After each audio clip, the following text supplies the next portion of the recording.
ഈ പറയുന്ന ഏറ്റവും കൂടുതൽ ഈ ചരിത്രമൊക്കെ വായിക്കാനും പഠിക്കാനും ഒക്കെ ആഗ്രഹിക്കുന്ന ആളുകൾ ഒരുപാടായിട്ട് എടക്കൽ ഗുഹ കാണാനായിട്ട് വരാറുണ്ട്. അതുപോലെ തന്നെ ഈ കാരാപ്പുഴ ഡാം അടക്കമുള്ള പ്രകൃതി സൗന്ദര്യം നിറഞ്ഞു നിൽക്കുന്ന ഒരു സ്ഥലം തന്നെയാണ് ഈ അമ്പലവയൽ എന്ന കാര്യത്തിൽ സംശയമില്ല. ഒരുപാട് ടൂറിസ്റ്റുകളെ അട്രാക്ട് ചെയ്തുകൊണ്ടിരുന്ന ഒരു സ്ഥലമാണ്. അവിടെ ഇപ്പോൾ വലിയ പ്രതിസന്ധിയാണ്. ഒരു ടൂറിസം സ്ഥലങ്ങളൊന്നും തുറക്കാൻ കഴിയാത്ത ഒരു സാഹചര്യം ഉണ്ടായിരിക്കുന്നു. അപ്പോൾ അതേക്കുറിച്ച് ചില ആകാംക്ഷകൾ അതിൻ്റെ അസോസിയേഷൻ്റെ പ്രവർത്തകർക്കുണ്ട്. ഇപ്പം അതിൻ്റെ സെക്രട്ടറി തന്നെ നമ്മളോടൊപ്പം ചേരുകയാണ്. എന്താണ് ഒരു ഇൻഡസ്ട്രി എന്നുള്ള നിലയ്ക്ക് നിങ്ങളിപ്പോൾ ഫേസ് ചെയ്യുന്ന പ്രോബ്ലം എന്താണ്?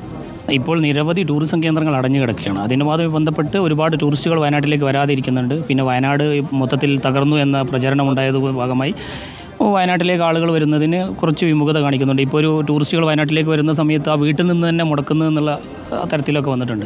ഇതുമായി ബന്ധപ്പെട്ട് ജീവിക്കുന്ന ഉപജീവനം കഴിയുന്ന ഒരുപാട് ആളുകൾ പ്രതിസന്ധിയിലാണ്. ഈ ചെറുകിട കച്ചവടക്കാർ മുതൽ വൻകിട ആളുകൾ വരെയുള്ള തൊഴിലാളികളടക്കം പ്രതിസന്ധിയിലാണ് ഇപ്പോൾ ഉള്ളത്. ഇപ്പോൾ കേരളത്തിൽ തന്നെ നോക്കൂ, വയനാട്ടിൽ പിന്നെ ഇപ്പോൾ ഒരു തിരുവനന്തപുരത്തു നിന്നുള്ള ആളുകൾ, ഇപ്പോൾ താങ്കൾ പറഞ്ഞത് തിരുവനന്തപുരത്തിരിക്കുന്നവരാണെങ്കിലും അല്ലെങ്കിൽ ഇടുക്കിയിലുള്ളവരാണെങ്കിലും കോട്ടയത്തുള്ളവരാണെങ്കിലും വയനാട്ടിലേക്ക് വരണമെന്ന് ചോദിക്കുമ്പോഴത്തേക്ക് ഒരു പ്രശ്നമാണ് അവർക്ക്. അപ്പോൾ നമുക്ക് ഈ ആഭ്യന്തര ടൂറിസം തന്നെ ഒരു പ്രതിസന്ധിയിലായിരിക്കുന്ന ഒരു സാഹചര്യമുണ്ട് അല്ലേ? എന്താണ് ഇപ്പോഴത്തെ സ്ഥിതി? ഇപ്പോഴത്തെ സ്ഥിതി എന്ന് പറഞ്ഞാൽ ഞാനൊരു ടൂർ ഓപ്പറേറ്ററാണ്. അപ്പം പഴയ ഉണ്ടായിരുന്ന ഫ്ലോ ഇപ്പം ഇല്ല. അപ്പം ഞങ്ങളുടെയൊക്കെ എൻ്റെയൊക്കെ മെയിൻ വരുമാന മാർഗ്ഗം എന്ന് പറഞ്ഞത് വയനാട് ടൂറിസം ഇത് വെച്ചിട്ട് ജീവിക്കുന്നവരാണ് നമ്മൾ. അപ്പം ആളുകൾ വിളിക്കുമ്പം വയനാട് എന്നുള്ള ഒരു പേരിനാണ് മൊത്തം ബാധിച്ചിരിക്കുന്നത്. പക്ഷേ മുണ്ടക്കൈ ആ ഒരു ചൂരൽമല ആ രണ്ട് സ്ഥലം മാത്രം പറയുന്നതിന് പകരം ആളുകൾ വയനാടിനെ മൊത്തം പറയുന്ന ഒരു സ്ഥിതിയിലേക്കാണ് വന്നുകൊണ്ടിരിക്കുന്നത്. അപ്പോൾ നമുക്കത് വളരെ വിഷമമുണ്ടാക്കുന്ന കാര്യമാണ്. ഈ കണ്ട ഞാനടക്കമുള്ള ഇത്രയും ജനങ്ങളെല്ലാവരും ടൂറിസം ഇത് വെച്ച് ജീവിക്കുന്ന ആളുകളാണ്. അപ്പം ടൂറിസം എത്രയും പെട്ടെന്ന് തിരിച്ചു വരണമെന്നാണ്. ഇപ്പോൾ എങ്ങനെയാണ് ഒരു ഡൗൺഫോൾ എങ്ങനെയാണ് വലിയ രീതിയിൽ? ഇപ്പം എനിക്ക് ബുക്കിങ്ങിൻ്റെ എൻക്വയറീസ് കുറഞ്ഞ്, മറ്റേത് ഒരു ഡെയിലി നമുക്കൊരു അത്രയും റൂംസ് കയറുന്നതാണ്. അപ്പോൾ ബുക്കിങ്ങിൻ്റെ എൻക്വയറിയുടെ ഫ്ലോ ഒരു കുറഞ്ഞു പോയി. കോൾസ് തന്നെ വരുന്നില്ല. അപ്പം തന്നെ നമുക്ക് മനസ്സിലാവാമല്ലോ. ഇതാണ് ഇപ്പോൾ നമുക്ക് മെയിനായിട്ട് മനസ്സിലാവും. പിന്നെ ആളുകൾ ഇപ്പം ഈ പറഞ്ഞ പോലെ ബാണാസുര ഡാം, കാരാപ്പുഴ ഡാം ഇതൊക്കെ കുറച്ച് ഡൗൺ ആയിട്ട് കിടക്കുന്നത്, ഓപ്പൺ ചെയ്തില്ല. ഇപ്പോഴാണ് റീസെൻ്റ്ലി ഓപ്പൺ ആയത്. പക്ഷേ എന്നിട്ടും ആളുകൾ വരാനും മടിക്കുന്നുണ്ട്. തീർച്ചയായും ഞങ്ങൾ മിനിസ്ട്രി ലെവലിലും മറ്റുള്ള കാര്യങ്ങളും ഞങ്ങൾ സർക്കാരിലേക്ക് അറിയിച്ചിട്ടുണ്ട്. നമ്മളെ ടൂറിസം മിനിസ്റ്ററായിട്ടും നമ്മുടെ 26 മീറ്റിംഗ് വിളിച്ചിട്ടുണ്ട് ടൂറിസം മിനിസ്റ്റർ. അതുമായി ബന്ധപ്പെട്ട് ഞങ്ങൾ ചർച്ചയ്ക്ക് പോയിട്ടുണ്ട്. നമ്മുടെ ഇവിടുത്തെ ടൂറിസം ഡയറക്ടറോട് കാര്യങ്ങൾ അവതരിപ്പിച്ചിട്ടുണ്ട്. നമ്മൾ നിവേദനങ്ങൾ കൊടുക്കുകയും ചെയ്തിട്ടുണ്ട്. കളക്ടർ അടക്കമുള്ള ആളുകൾക്ക് ഞങ്ങളുടെ എല്ലാ ഡീറ്റെയിലും കൊടുത്തിട്ടുണ്ട്. വയനാടിൻ്റെ പ്രതിസന്ധി പരിഹരിക്കുന്നതിന് വേണ്ടിയുള്ള അടിയന്തരമായ ഇടപെടലുകൾ ഉണ്ടായിട്ടില്ലെങ്കിൽ ഇതുമായി ഉപജീവനമാർഗ്ഗമായിരിക്കുന്ന ആളുകൾക്ക് ഒരുപാട് ബുദ്ധിമുട്ടാണെന്നുള്ള രീതിയിൽ.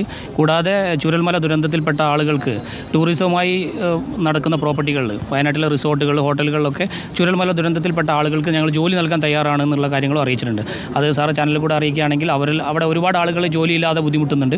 അത് ഞങ്ങൾ പരിഹരിക്കാനും ഞങ്ങൾ തയ്യാറാണ്. അവരെയും അക്കോമഡേറ്റ് ചെയ്യാൻ തയ്യാറാണ്. പക്ഷേ ടൂറിസം ഉണർന്നാൽ മാത്രമേ നമുക്ക് അവർക്ക് ഒരു ജോലി നൽകാനും മറ്റും സാധിക്കുകയുള്ളൂ. വളരെ പ്രധാനപ്പെട്ട ഒരു പ്രഖ്യാപനമാണ് ഈ അസോസിയേഷൻ സെക്രട്ടറി തന്നെ പറയുന്നത്. അത് വലിയ പ്രതീക്ഷ നൽകുന്ന ഒരു ഇനിഷ്യേറ്റീവാണ്. നോക്കൂ, ഈ പറഞ്ഞ ദുരന്തം സംഭവിച്ച മേഖലകളിലെ ജനങ്ങളെ കൂടി അക്കോമഡേറ്റ് ചെയ്തുകൊണ്ട് അവർ കൂടി തൊഴിലവസരം നൽകിക്കൊണ്ട് മുന്നോട്ട് പോകാൻ കഴിയുമെന്നാണ് അവർക്ക് ആത്മവിശ്വാസമുള്ളത്. അപ്പോൾ ടൂറിസം സെക്ടറിൽ സർക്കാർ അടിയന്തരമായി ഇടപെടേണ്ടതുണ്ട്. ഈ പറയുന്ന സ്ഥലങ്ങളെല്ലാം അടച്ചിടുന്നു എന്ന് പറയുന്നത് തെറ്റായൊരു പ്രവണതയാണ്. ഇനിയിപ്പോൾ അങ്ങനെ ഒരു വിഷമസ്ഥിതി യഥാർത്ഥത്തിലില്ല എന്ന് സർക്കാരിനും ബോധ്യമുണ്ട്, നാട്ടുകാർക്കും ബോധ്യമുണ്ട്. അപ്പോൾ ആ സ്ഥിതിക്ക് അത്തരത്തിൽ ഇവരൊക്കെ എടുക്കുന്ന ആ ഇനിഷ്യേറ്റീവിനെ ഒരു പിന്തുണ സർക്കാരിൻ്റെ ഭാഗത്ത് നിന്ന് നിശ്ചയമായും ഉണ്ടായിട്ടുണ്ട്. അതുപോലെ തന്നെ ഈ കൃഷി എന്ന് പറയുന്നത് ഇപ്പം ഒരു പ്രധാനപ്പെട്ട വരുമാന മാർഗ്ഗമായിട്ട് കാണുന്നില്ലല്ലേ വയനാട്ടുകാർ? ടൂറിസമാണ് ഇപ്പോൾ ഒരു പ്രധാനപ്പെട്ട ഇൻഡസ്ട്രി അല്ലേ? പണ്ട് കാലങ്ങളിൽ വയനാട്ടിൽ ഏറ്റവും കൂടുതൽ കൃഷിയായിരുന്നു. ഇപ്പം എല്ലാവരും ടൂറിസത്തിലേക്ക് മാറിയിട്ടുണ്ട്. അപ്പോൾ ടൂറിസത്തിലെ എല്ലാ എക്കോ സ്പോട്ടുകളും കാര്യങ്ങളും എത്രയും പെട്ടെന്ന് ഓപ്പൺ ചെയ്ത് നമ്മുടെ പഴയ വയനാടിനെ, അതായത് പഴയ വയനാട്ടിലെ ടൂറിസം എങ്ങനെയൊക്കെയാണോ ഉള്ളത് അതേപോലെ തിരിച്ചു കൊണ്ടുവരാൻ എല്ലാവരും വേണ്ടിയിട്ട് സർക്കാരൊക്കെ എത്രയും പെട്ടെന്ന് എല്ലാ എക്കോ സ്പോട്ടുകളും കാര്യങ്ങളൊക്കെ ഓപ്പൺ ചെയ്തിട്ട് വീണ്ടും പഴയ വയനാട് ടൂറിസത്തിനെ നിലവിലേക്ക് കൊണ്ടുവരണമെന്നാണ് ഞങ്ങൾ വയനാട് ടൂറിസം അസോസിയേഷൻ എന്നുള്ള രീതിയിൽ പറയാനുള്ളത്. ഈ അസോസിയേഷൻ്റെ പ്രവർത്തകരെ കണ്ടാൽ തന്നെ അറിയാം, നിങ്ങൾക്ക് വളരെ യങ്സ്റ്റേഴ്സ് ആയിട്ടുള്ള ആളുകളാണ്. അവരുടെ ഒരു ജീവിതം മുന്നോട്ട് കൊണ്ടുപോകുന്നതിൻ്റെ ഭാഗമായി വയനാടിൻ്റെ ടൂറിസത്തിൻ്റെ ഒരു പൊട്ടൻഷ്യൽ മനസ്സിലാക്കിക്കൊണ്ട് അതിനുവേണ്ടി ശ്രമിക്കുന്നു. അങ്ങനെ ഈ മേഖലയിലേക്ക് പുതിയ തലമുറ കടന്നു വരുന്നു എന്നുള്ളത് വളരെ ആശ്വാസകരമായിട്ടുള്ള കാര്യമാണ്, പ്രതീക്ഷ നൽകുന്ന കാര്യമാണ്. അപ്പോൾ അങ്ങനെയുള്ളൊരു സ്ഥലത്ത് വലിയ ഇനിഷ്യേറ്റീവ് ഈ പറയുന്ന രീതിയിൽ ഉണ്ടാകേണ്ടതുണ്ട് അല്ലേ? തീർച്ചയായിട്ടും ഈ പറയുന്ന രീതിയിൽ വലിയൊരു ഇനിഷ്യേറ്റീവ് എടുത്തു കഴിഞ്ഞാൽ മാത്രമേ നമ്മുടെ ഈ ടൂറിസം മേഖല ഡെവലപ്മെൻറ്റ് ആവുകയുള്ളൂ. അതുപോലെ തന്നെ ഒരുപാട് ആളുകൾ, ഓട്ടോ ഡ്രൈവേഴ്സ്, അതുപോലെ തന്നെ വാഹനങ്ങൾ, ടാക്സി ഡ്രൈവേഴ്സ്, അതുപോലെ ഈ മേഖലയിൽ ഇതുമായിട്ട് ബന്ധപ്പെട്ടിട്ട് വർക്ക് ചെയ്യുന്ന ഒരുപാട് ആളുകളുണ്ട്.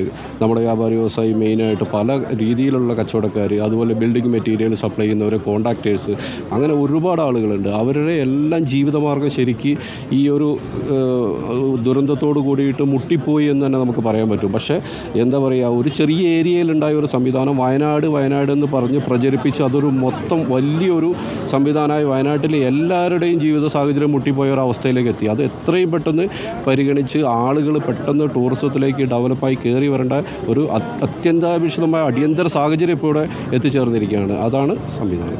എന്തൊക്കെ പറഞ്ഞാലും വയനാടിൻ്റെ ക്ലൈമറ്റ് പക്ഷേ അൺപ്രഡിക്റ്റബിൾ ആണ് കേട്ടോ, പറയാതിരിക്കാൻ കഴിയില്ല. കാരണം ചിലപ്പോൾ ഇന്ന് ഞാൻ രാവിലെ വരുമ്പോൾ കടുത്ത മഞ്ഞാണ്, കടുത്ത മഞ്ഞും മഴയുമായിരുന്നു. അത് കഴിഞ്ഞിട്ട് പിന്നെ പെട്ടെന്ന് വെയിൽ വരുന്നു, പിന്നെ ഇപ്പോൾ നമ്മളിപ്പോൾ ഇവിടെ നിൽക്കുമ്പോൾ വെയിലായിരുന്നു, വളരെ പെട്ടെന്ന് മഴ വരുന്നു. ഈ കാലാവസ്ഥ എന്ന് പറയുന്ന ഒരു പ്രധാനപ്പെട്ട പ്രശ്നമാണ്. പക്ഷേ അപ്പോഴും ഈ പ്രദേശത്തിൻ്റെ സൗന്ദര്യം, ഈ ഇവിടുത്തെ ജനങ്ങളുടെ ആതിഥ്യ മര്യാദ, അവരുടെ ഹോസ്പിറ്റാലിറ്റി, അവർക്ക് അവരുടെ എന്താ പറയുക, അവർ നിങ്ങൾക്ക് വേണ്ടി തയ്യാറാക്കി തരുന്ന ഭക്ഷണം, നിങ്ങൾക്ക് വേണ്ടി അലങ്കരിച്ച് വെച്ചിരിക്കുന്ന മുറികൾ, ഇതെല്ലാം തന്നെയും വളരെ സമ്പന്നമാക്കുന്നുണ്ട് ഈ പ്രദേശത്തെ. അപ്പോൾ അതുകൊണ്ട് തന്നെ ഈ പ്രദേശം നിലനിൽക്കണം, അത് നമ്മുടെ ഒരു വലിയ ആവശ്യമാണ്. അത് വയനാട്ടിലെ ജനങ്ങളുടെ മാത്രം ആവശ്യമല്ല, കേരളത്തിൻ്റെ സമ്പദ് വ്യവസ്ഥയ്ക്ക് വലിയ പിന്തുണ നൽകുന്ന, വലിയ സംഭാവന നൽകുന്ന ഒരു മേഖലയാണ് വയനാട്ടിലെ ജില്ലാ ടൂറിസം എന്ന് പറയുന്നത്. ആയിരക്കണക്കിന് കോടി രൂപയാണ് പ്രതിവർഷം ഈ മേഖലയിൽ നിന്ന് മാത്രം പിന്നെ വയനാടുകാർ സംസ്ഥാനത്തിൻ്റെ സമ്പദ് വ്യവസ്ഥയ്ക്ക് നൽകുന്നത്. അപ്പോൾ ആ